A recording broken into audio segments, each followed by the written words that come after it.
All right, we are live again.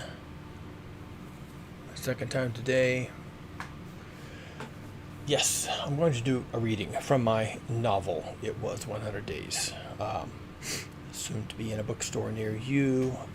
We are up to episode 3, which starts with day 19, but I don't know exactly how far we're going to get. We will see. In the previous episode, what can I say?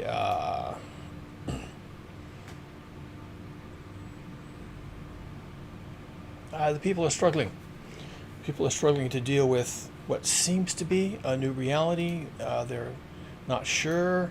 They keep thinking that maybe these things will go back the way they were, but it doesn't look obvious or likely.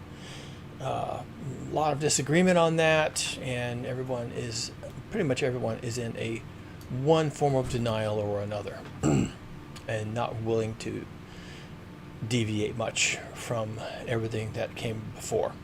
But by day 19, everything that came before is already largely collapsed.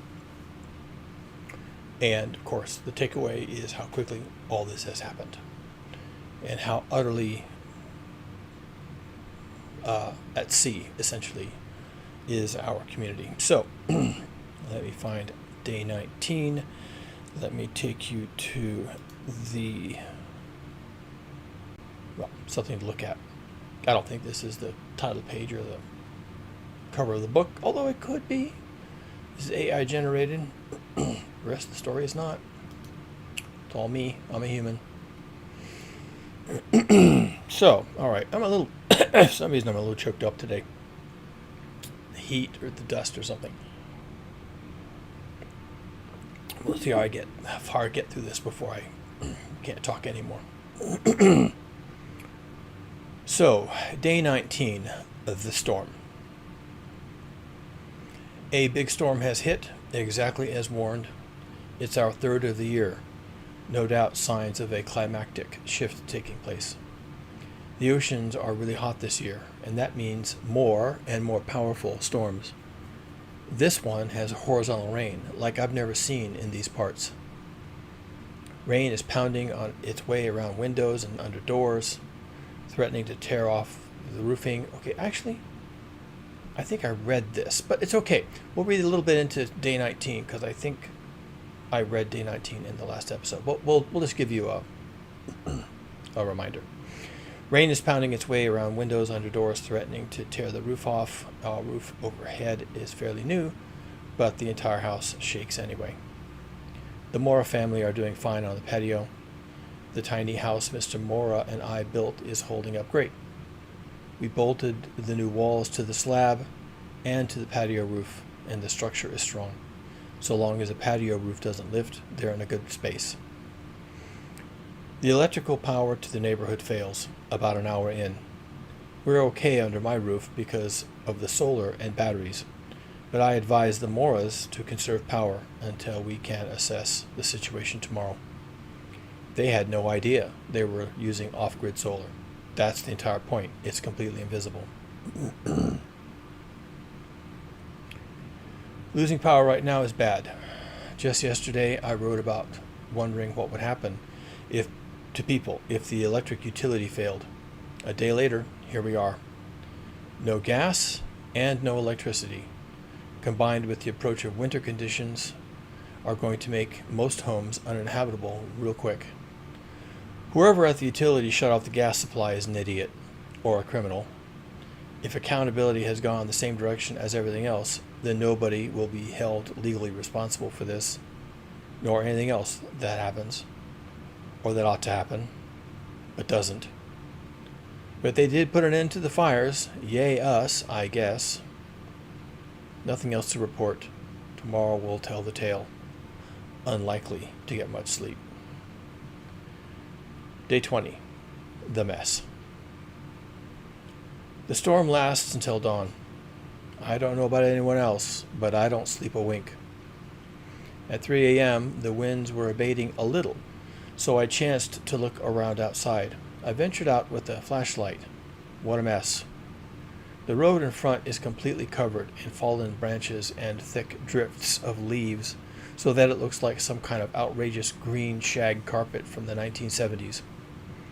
Loose debris, up to the size of trash cans, has blown in from who knows where. There is a dumpster now sitting at the curb in front of my house. Thanks, I guess. The street is also heavily flooded, even covering the sidewalk. No doubt the storm drains are completely fouled. Before I try to get some sleep, I check my weather station. From the readings, I can tell the mast has been blown over on the roof, and the station is likely destroyed. But before it failed, it had registered just over 3 inches of rain and a maximum wind gust of 87 miles per hour. That's a hurricane, by most standards. Whatever it was that hit us, it hit hard. Sleep. Dawn is gray and wet, with gusting winds and a kind of stinging, wind-blown spray coming off everything. Our off-grid power is holding up well. I inspected the panels from the ground, expecting to find that some have torn loose. Happily, everything seems to have survived. Most of the arrays are covered over with small branches and leaves. I'll have to clean that up. The backyard is mildly flooded. The water did manage to seep into the Mora tiny house built on the slab patio. They put out some towels to soak it up and have no complaints. Like me, they didn't sleep much. Overall, we're looking good. I met some neighbors in the street. All around is the sound of chainsaws already going at work. What a mess. Talk is that a dozen large trees have been lost nearby, and the roads are blocked all around by uprooted trees, fallen branches, and some downed power lines. The landline phones are gone. I checked my cell phone, and there is no service. Nobody had a clue what was coming. It was at least a tropical storm. I tell the neighbors what my weather station reported just before it died, and there is general agreement that the winds were at least that bad. We lost some housing. One place had its roof partially blown off down to the rafters, so the rain poured in. Another house took a glancing strike from a falling redwood. Nobody was injured in either case, and the affected neighbors have already found lodgings in accordance with earlier agreements. We have some scavenged building materials from the earlier demolitions. Maybe it will be enough for the repairs. Seems like we came out of it okay. I can't imagine that will be the same story everywhere else in the city. At the very least, ours might be the only household with electric power. With the gas cut off, and now the electric lines down, it's going to become really hard to cope.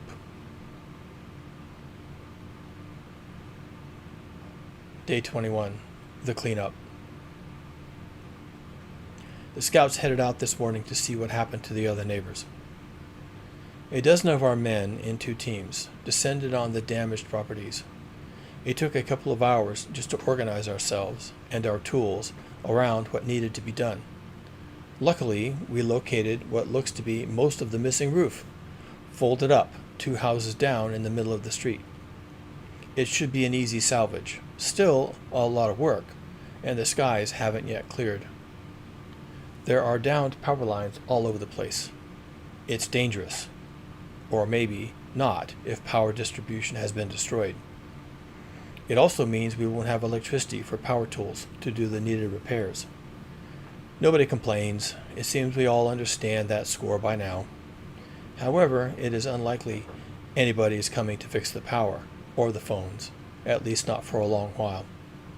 I overheard some people opining that with damage this extensive, the utility crews will have to prioritize on things like hospitals and emergency services. Crews would get to residential areas in a few days, so we would have to hold out until then. I didn't bother telling them. There are no utility crews, and never will be. They'll realize that soon enough. I do, however, reveal that I have off-grid solar with panels and a big bank of lithium batteries, and that everything appears fully operational. This sparks a good deal of interest.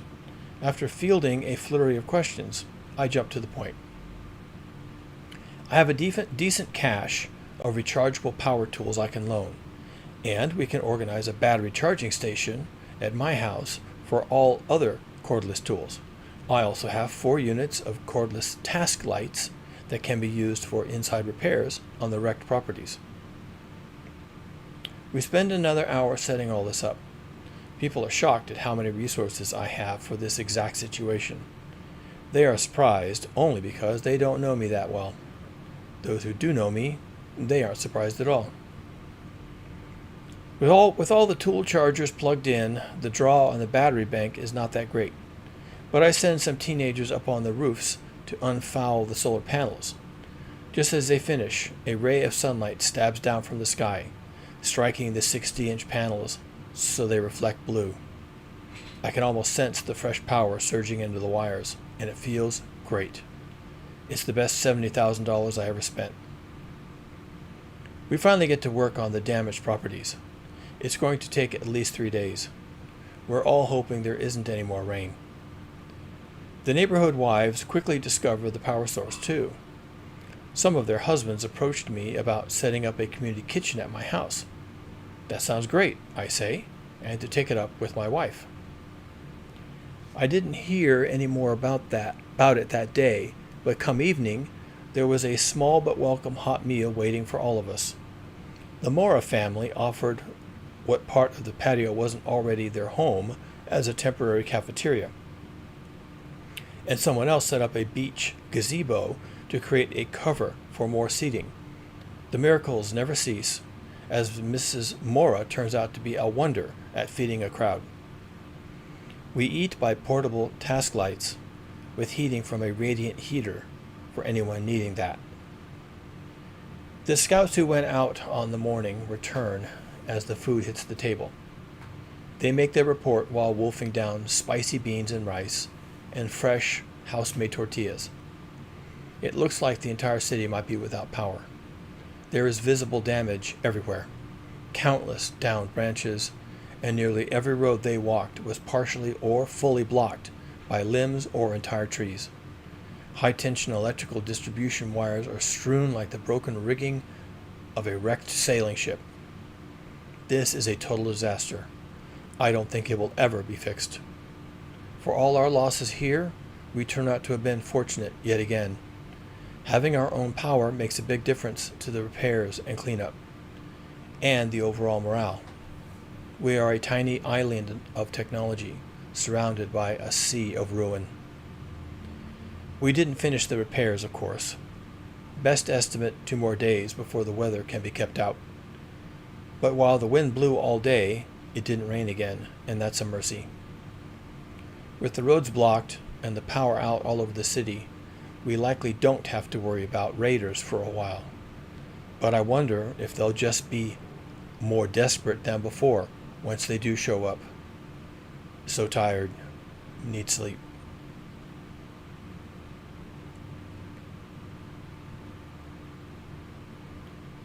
Day 22. Scout Mindset. The storm has passed. It rained a little more overnight, but it wasn't much. Clear, incredible blue skies greet us with the dawn. The air is crisp and clean, like newly washed sheets. I checked, and the batteries were run low overnight, nearly to cutting out. If we get a sunny day, that situation at least will be fixed for us. If we end up completely without power, then it's going to become troublesome. The new dawn starts another day of cleaning up around the neighborhood and home repairs. Downed limbs are cut into manageable lengths and make their way onto the barricades at each end of the street. Later, we can use the wood for outdoor cooking over pits. The surrounding silence is unnerving, zombie movie stuff. There are some distant chainsaws at work, but not nearly what I would have expected, given the scope of the damage. It's the worst feeling I've had since the start of this shit show. Electrical power to the city is still out. A good guess is that the same applies to most other cities in the region. Can we expect FEMA to turn up? How does any of this get fixed without an army of utility workers and a massive fuel supply? It's gotten bad, I guess it can still get worse, though. We're on our own. Time to innovate. I have an idea about how to distribute the power I have. I can rig up a power pull, a series of wooden boxes with electrical outlets, built from a 100-foot long coil of 12-3 Romex wire I have on the shelf, more wire pulled from scrap, and some scrap plywood.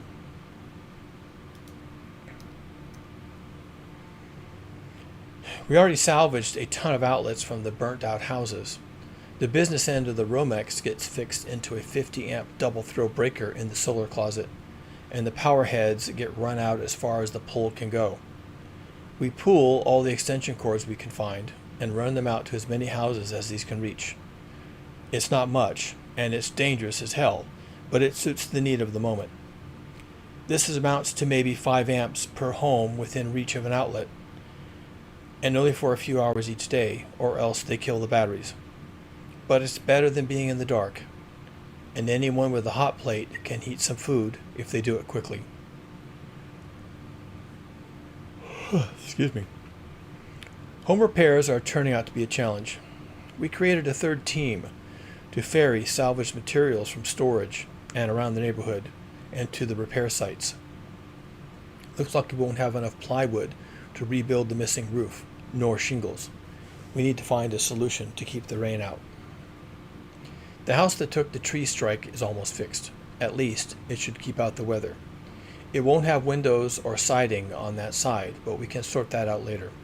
The women and smaller children are cleaning up the fallen limbs and leaves around the block and tossing everything on the brush pile at the intersection. The small children turn it into a game, of course, but at least they're having a good time. It's good to hear them laughing and shouting. But then I started to worry. I approached some of the mothers to warn them about dog packs. They can show up at any instant and would be brought by the sounds of children. A small child would be an easy take for a large dog. I felt bad because they were immediately afraid and called the children back behind the walls. Better safe than sorry. This is precisely why we build and maintain walls in the first place. Toward the end of the day, we got news from a passing police officer that there will be another food distribution. He gave us what amounted to an invitation to send 4 people. I liked the sound of this much better, and we agreed to send a team of scouts with a wheelbarrow. The sunny day was good for the solar storage, but I've cautioned the neighbors against leaning too hard on the power at night, as there isn't much to go around. We have another potluck meal. The temporary patio kitchen is looking more like a restaurant at this point. Mr. and Mrs. Mora seem to be doing most of the cooking. I think it takes them all day. The food is fantastic. Chili beans, Spanish rice, house-made corn tortillas, and they seem perfectly pleased with their new role. There was some talk about setting up more kitchens, thus distributing the work, but that's going to be hard without likewise distributing our electrical supply. After everyone is fed, I get the attention of the scouts and mention we should have a little talk. I notice there are 6 of them, making 2 more in the ranks. I'm told the 2 members are friends of the original 4, a brother and sister from a few miles away. That's fine. They are welcome for all I care, but there needs to be an agreement about that. About many things, actually. After the meal, I'm too tired to talk, but there's no way around it. I hadn't intended for it to be a long lecture, but once I got started, I realized how big the task was. To their credit, they listened carefully, asking a few questions. I started out by reminding them they are scouts. That makes them the extended exterior, the skin of the community. They will meet friends and potential foes before any of the rest of us do. As scouts, they will locate potential resources and coordinate with other groups. This represents a lot of responsibility, but I'm sure they can handle it. I explained what is called the scout mindset. I didn't invent the idea, but I like it. Scouts are curious, and pursue and embrace objective reality. They have an open mind and know to expect the unexpected. Scouts are not soldiers. They are loyal, but not rigidly so. The scout mindset never sleeps. In the field, the scout will approach the unknown carefully, but with curiosity. Try not to judge, and likewise be prepared to alter your position quickly. A scout moving through the landscape is like a hunting animal. Seek nothing, but see everything. This is true sight. Remember that unimportant things now might become critical resources later. Always know what your escape route is. Retreat silently before you run. Run before you fight. Surrender before you die, because there is no glory in death. Survival is the only law. Think and act like a cat. They are the ultimate survivors. Cats will sit for a long time, silently observing before they move. When a cat moves, she constantly scans the surroundings with her eyes and her ears. She often pauses and listens. When something potentially dangerous passes, she waits silently. Patience is, for a cat or a scout, the greatest virtue. Diplomacy is an important skill as well. Chance meetings in the wilderness can become opportunities to learn about others. Some will be friendly, some will be aggressive. Most won't be anything. You will pass them like ships passing in the night. This latter is preferred. Some very few you meet will also be scouts, the same as you. Be meticulous around unfamiliar scouts, the same as a tiger is meticulous when around other tigers. Those are my thoughts on the topics, should anyone wish to know what I told them. Gleaned from a long life of being myself a scout, and by proclivity, a cat. On the topic of bringing more people into the community, I told them it was a decision for the community leadership, not me, and not the scouts. They understood and apologized and asked what they should do. I asked them to talk to their parents as a start. Maybe something could be worked out. I cautioned the new arrivals against setting their hopes too high and to be prepared to introduce themselves to the community. In particular, explain your skills and worth and say that you want to work and to help. And whatever you do, don't cop a, quote, but I deserve this, end quote, attitude, because that's stupid. Fortunately, everyone laughed. Great. Now I'm a mentor. I'll add that to my long list of career firsts. I'm not going to complain. Helping these young people find their place in the world is the work of the moment. Their future is uncertain. They will need to accept significant changes, and quickly. These teenagers will someday lead their community. They are scouts now. In the future, they will be our moral, ethical, and cultural pathfinders. Fathers and mothers, teachers, protectors, wise voices. That's a lot of growing up quickly and under challenging circumstances. If I can help move them in that direction, then I should. I won't live long, but some of my teachings might. We are in a tight place. It is easy to make critical mistakes. If we don't bring everyone along, if we don't hit all the high notes and instead hit too many of the low ones, if we cannot get the best for everyone, if we cannot pull this community together and keep it whole, if we don't do everything just right, then possibly none of us will live out the year. There is so much to do, it makes my head hurt. Become fearless.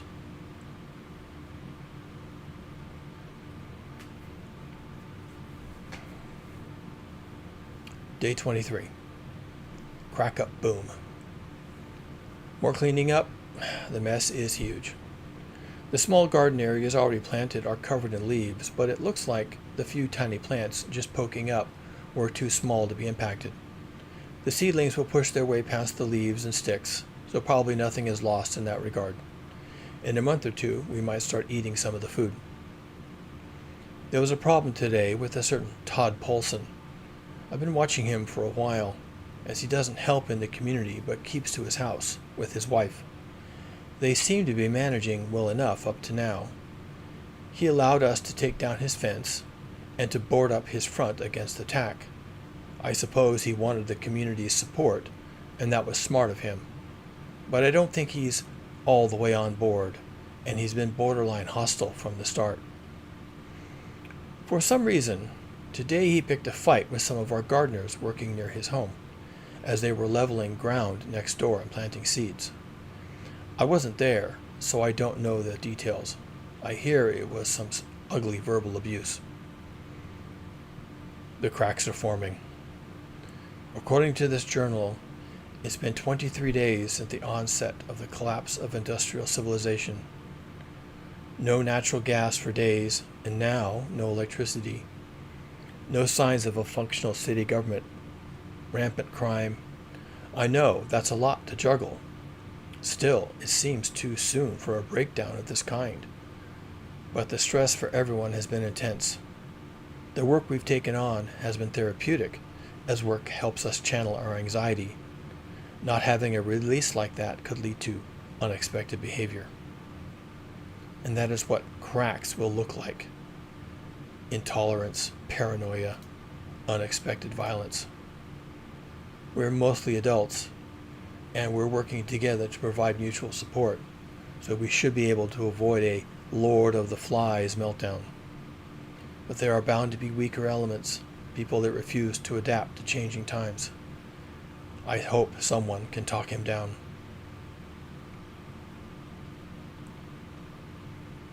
Days 24 through 35. No entries. See below. Day 36. Betrayal. Day 36, and I'm back. It's been 11 days since my last entry. I've been on my own outside the community compound that I helped build for that entire time, notching a stick each morning to keep track of time. I didn't have anything to write on, nor was I interested in journaling. It was raw survival, and to be honest, I was and am angry at what happened. I'm not going to say much about events on day 24. However, as it is important to record the evolution of this project in community resilience, I will make some comments for anyone who wonders what happened to us in the end, against the case where we don't make it, which we might not. After my last entry, meaning the next day, Todd Paulson shot and badly injured a member of our community, and then barricaded himself in his house. During 4 hours of negotiations, he took pot shots at anyone who stuck their head up. One thought was to just let him run out of ammunition, or wait for his wife to talk him back down. But there was no evidence his wife was still alive, and nobody could say how much ammo the nutcase had at hand. Before the end of the day, I had administered some rough frontier justice. I left his wife out of it. No burial for that loser. We don't have time nor room for that. His wife didn't like it, but who cares? So I disposed of Paulson a fair distance outside the main gate where the dog packs could make use of him. Upon my return from the deed, I was confronted by a large part of the community barring the gate against me. Apparently, I was being voted off the island. It was an easy decision. I turned and left on the spot, determined then and there to be quit of the entire bunch before they started in eating each other. I was angry and upset, and maybe that's a personality flaw on my part. Full disclosure, I keep my distance from people most of the time. I especially don't find groups to be very reliable. There's always too much of what I like to call monkey business. Petty bullshit drives me nuts. It could be an animal thing on my part. I don't know. Anyway, the ongoing civilizational collapse has been a chance to see if people can rise above monkey business, and to a degree, they have. A lot of good community building has taken place, under the worst conditions any of us could imagine. It was impressive, to be honest. I went into it with lowered expectations, but was pleasantly surprised.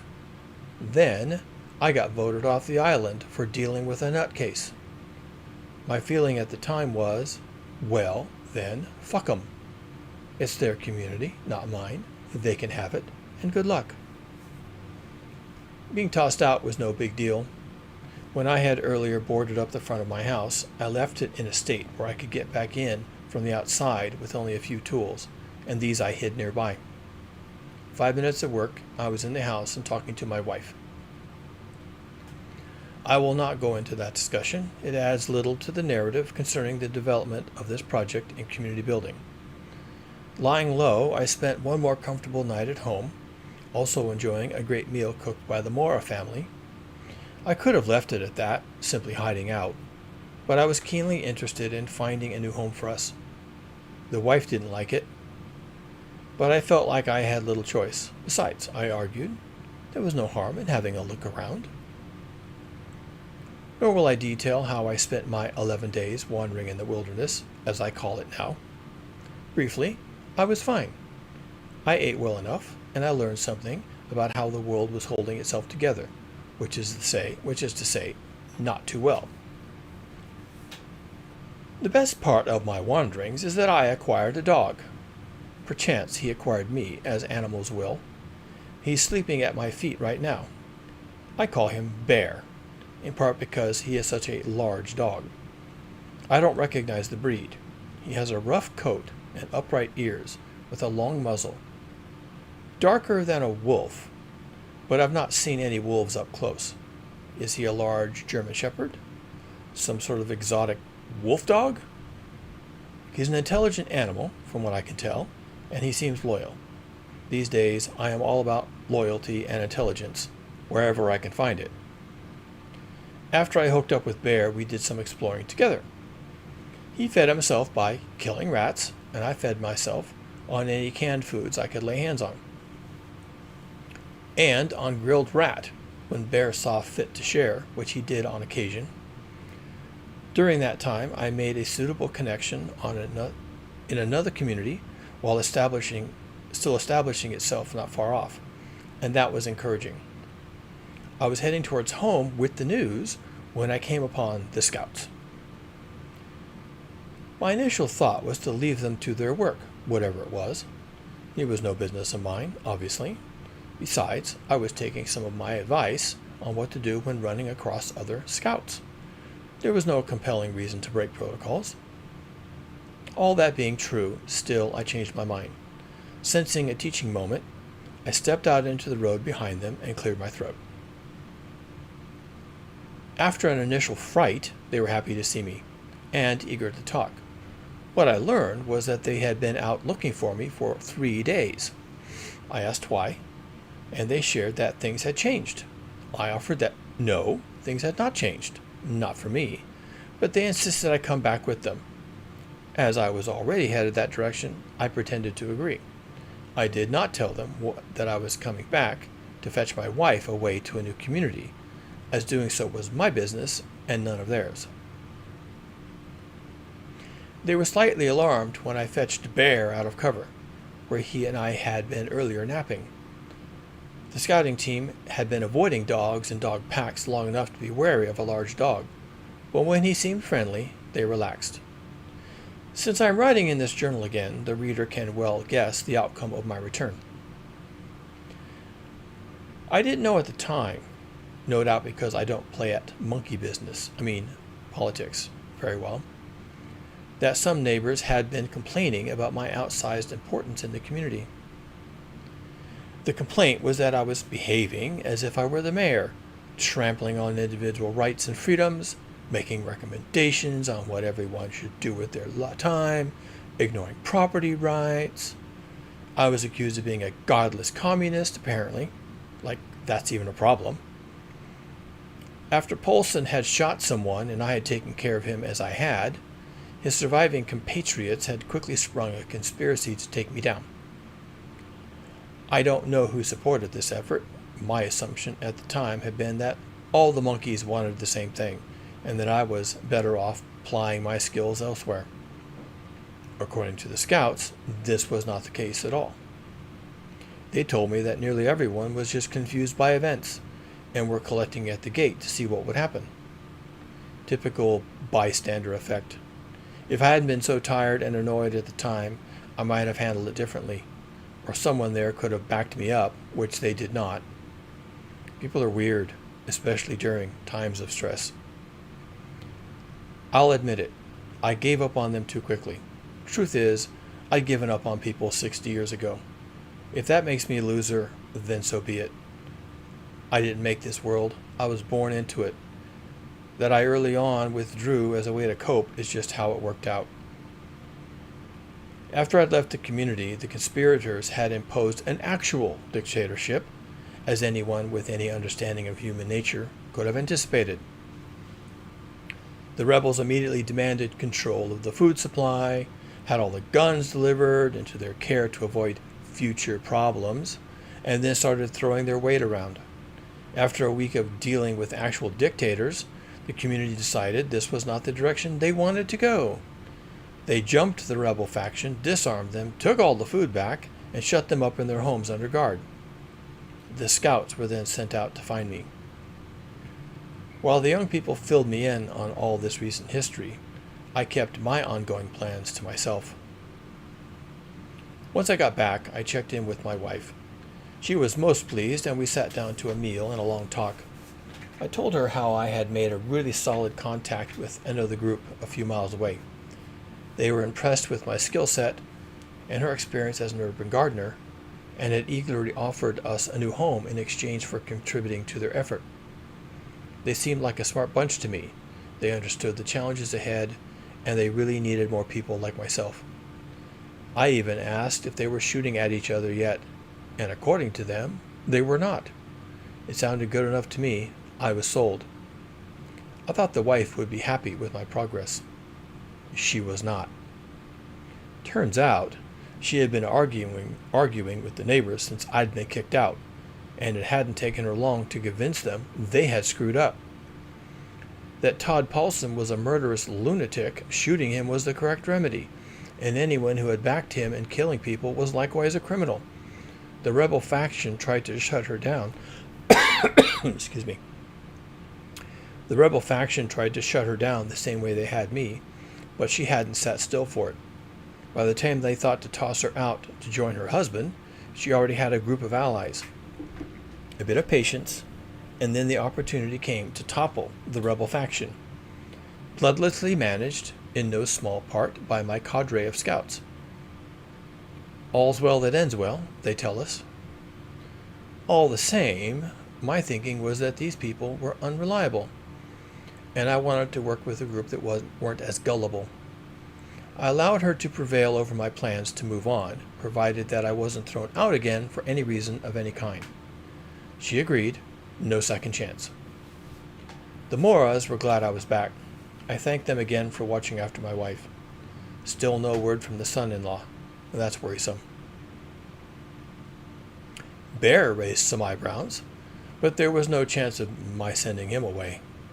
I explained that he was a good dog, devoted to myself. I think they got the hint there, and I would take him out hunting every few days so he wouldn't be eating any of the people food. And by people food, I meant to say any of the actual people. I left that part sufficiently vague on purpose. Not that I would use Bear as a weapon, of course. I mean, probably not. For the record, my hound is named Bear, more for reasons than just size. When I found him, he was chewing on some large bones that looked suspiciously human, but it was hard to say. Signs of the times, people. Humans no longer own the world, and might not ever again. That's a good thing, in my humble opinion. Nature bats last, as they say, and humans, or their remains, can become meals under the right circumstances. We're about to find out how quickly nature reclaims the wreckage of a human world, and how many humans survive that process. While I had their attention, I also explained that I would be spending less time inside the village, more time exploring outside, and that if anything breaks that warrants my personal attention, to look me up. I hope they read into that exactly what they needed to. I don't think they took much reassurance from any of that, but given how I have recently been treated, I could not have cared less what they found reassuring. Hey, I could have died out there. Not really, but they didn't know that. The way I figured it, a little healthy distance would do us all some good. As for the woman who was shot by Paulson, she later died. They buried her in a corner of the garden she had helped start. Another thing we need, a proper cemetery. Confession, I should not have left Todd Paulson's corpse for the dogs. It was wrong, and I admit it. No excuses. I will be better next time. There, I hope everyone is happy. Okay, I feel more at ease now that all that is written down. I've had a hard 11 days, and I'm tired. People make bad choices. This is the story of our entire existence on Earth. People also rise above their errors and proceed from wisdom. Not often, but occasionally. I'll give them another shot at me. Let's see what they do. As the world begins to wind down, as I expect it will, there will be plenty of open horizons for people like myself. I feel the call to wander. For now, I will resist the urge. One more thing. At the end of the day, we noticed a large quadcopter hovering a few hundred feet overhead. Someone suggested we shoot it down. Nobody likes being spied on. I thought about it, but it would have been a tough shot, and the sound of a rifle would have drawn attention. A few minutes later, it seemed to realize we were watching and silently moved on, headed south. I wonder, who is watching us? And why? It makes sense that the military might, if they are looking for pockets of militias, criminals, and the like. It could be that someone in the government is taking a survey or conducting a quick census. We have nothing to hide, and the fact that we exist would be difficult to conceal no matter what. Still, it was a sign of organized life beyond the walls. That must be a good thing, right?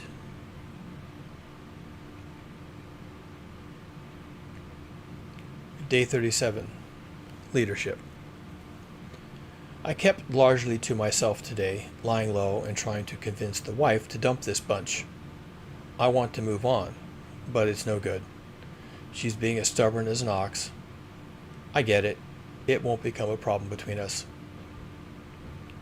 I was approached in the afternoon by a small group from the neighborhood committee. They asked if I thought what I thought should be done with the rebel faction still holed up in their homes.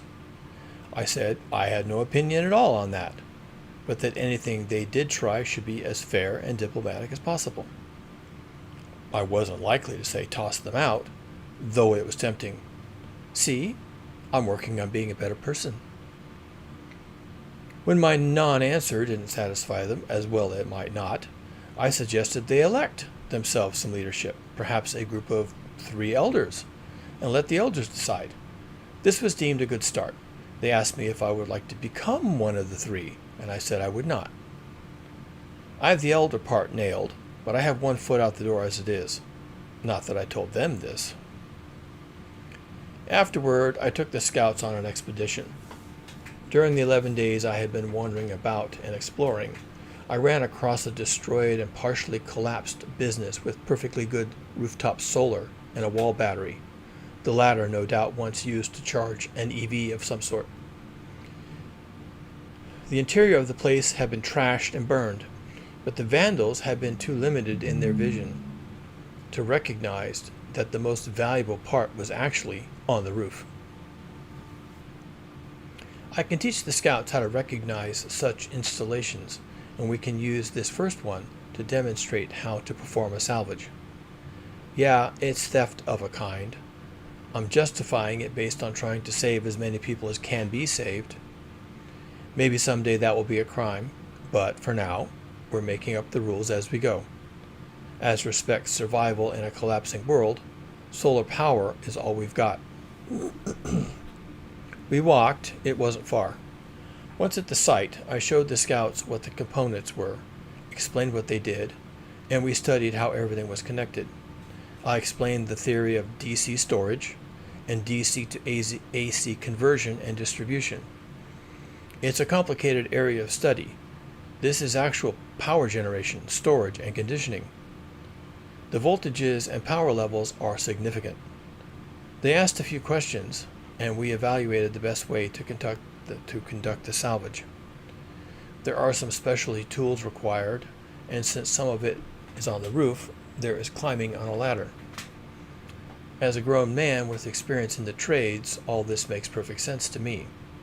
These kids, on the other hand, have few portable skills outside social media and school life, but they were enthusiastic and understood the mission. I was initially surprised at how the girls needed no convincing at all regarding the urgency of this work.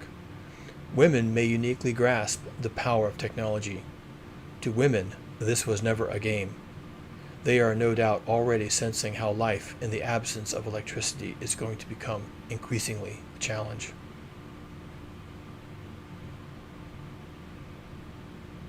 That was day 37. The next day is day 38, solar salvage. The story becomes somewhat technical from here. I think it's good information, and I'm going to include it. But we will end with day 37. Some of these chapters were kind of long, and I'm a little bit tired, so we'll leave it at that. This is my novel. It was 100 days. Soon to be published on Amazon, and I intend to read the entire thing. Obviously, it's going to take a little while. There's actually a lot more content after this.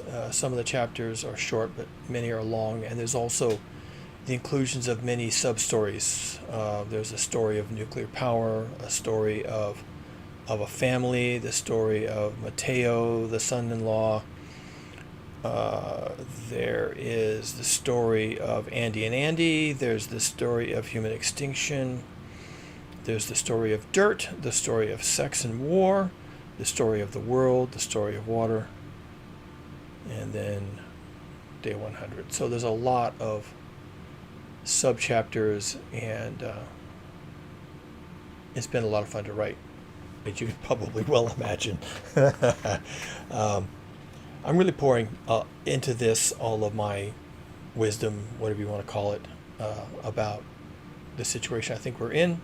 We are in that situation. We're in it. We are in it. Trying to find my way here. Yeah, here we go. Yeah, we are definitely in it, and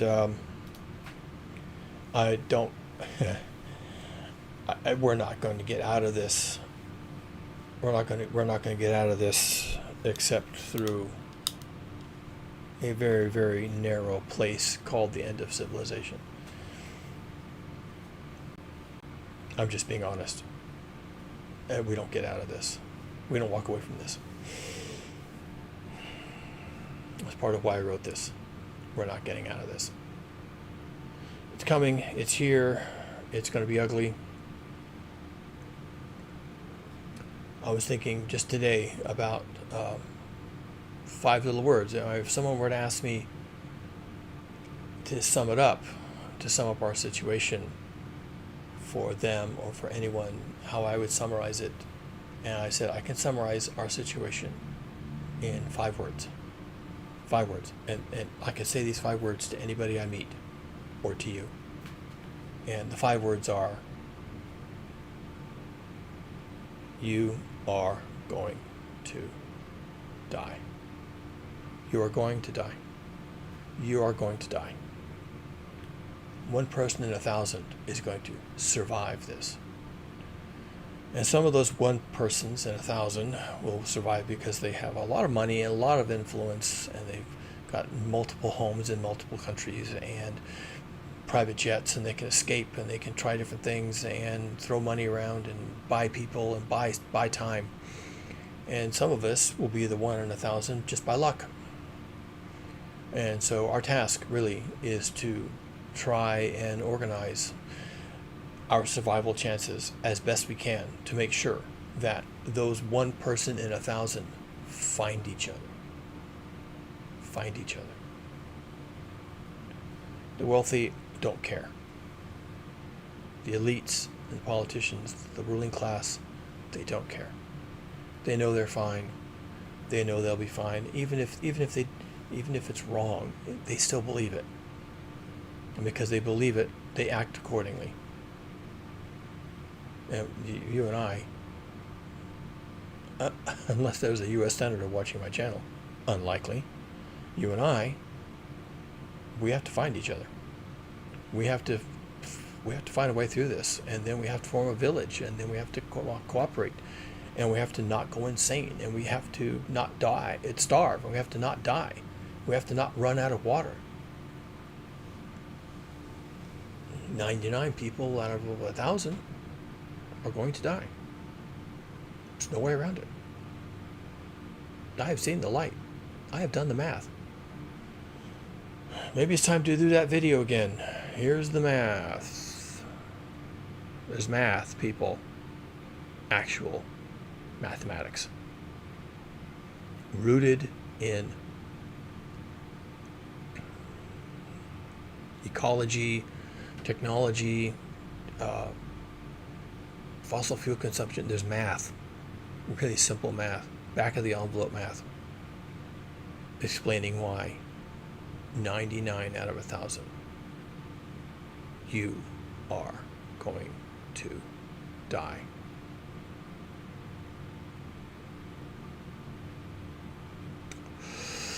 Okay. That's all I got for tonight.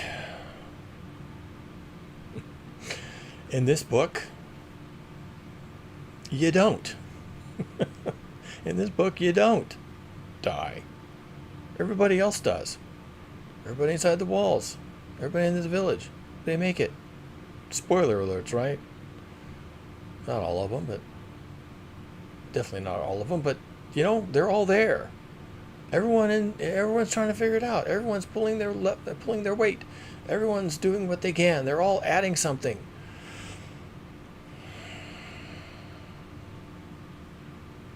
Find your community. Jump in there, both feet. Figure it out. And like and subscribe to the video, and I'll be back tomorrow. We'll do another one of these episodes, and who knows what else we'll talk about. That's me, that's what I do, and I dig basements. See you then.